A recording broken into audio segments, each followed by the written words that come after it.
मतदान करा, गोरे निवडून आणा, सर्व काम करून घे. एक मिनिट.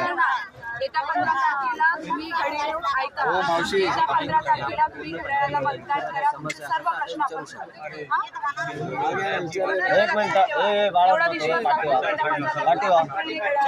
एक मिनिट. एक मिनिट मावशी.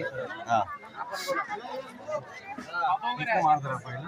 मारला तो मारला. नमस्कार, मी दिलीप सोनवणे, न्यूज 24 मुंबई.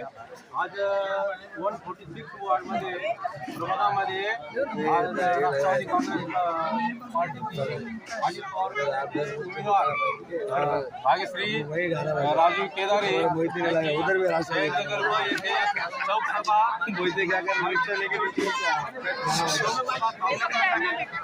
आल्याच्यानंतर येथील भरपूर महिला आणि तरुण आणि रहिवासी यांनी प्रतिसाद चांगल्या प्रकारे दिल्याच्या नंतर आज मी त्यांच्याकडून मनोगत व्यक्त करत आहे की त्यांचे काय मनोगत आहे या प्रचार सभेमध्ये. प्रचार सभेसाठी काय मनोगत आहे? आज ही चौक सभा ठेवली ना, त्याच्याविषयी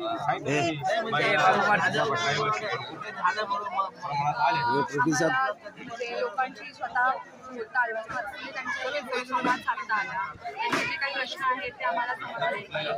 काही प्रश्न म्हणजे काही आमच्याकडून राहिलं असेल किंवा काही प्रश्न जे आम्हाला पडले पण ते लोकांनाही काही वेगळे प्रश्न तेही आम्हाला कळाले. त्यांच्या मनात काय आहे ते सुद्धा आम्हाला जाणून लोकांनी प्रतिसाद दिला.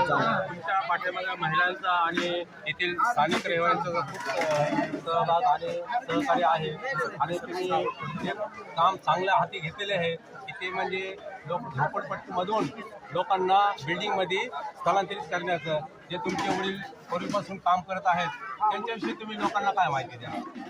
माझे वडील त्याच्याआधी काम करत होते, त्याच्यासाठी फक्त त्यांना थोडा हातभार लावायला त्यांची मुलगी इथे आलेली आहे.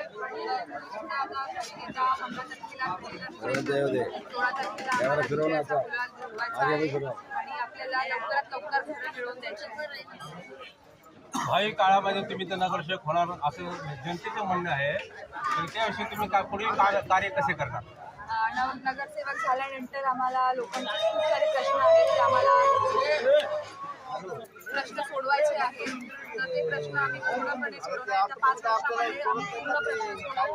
एक नवीन आमचा जो एरिया वॉर्ड क्रमांक 146 एक वेगळा. ठीक आहे, धन्यवाद मॅडम. आज त्यांच्याबरोबर राष्ट्रवादी काँग्रेस पक्षाचे काही कार्यकर्ते आहेत, त्यांच्याकडून मनोगत व्यक्त करून घेऊया आपण. ते काय म्हणतात?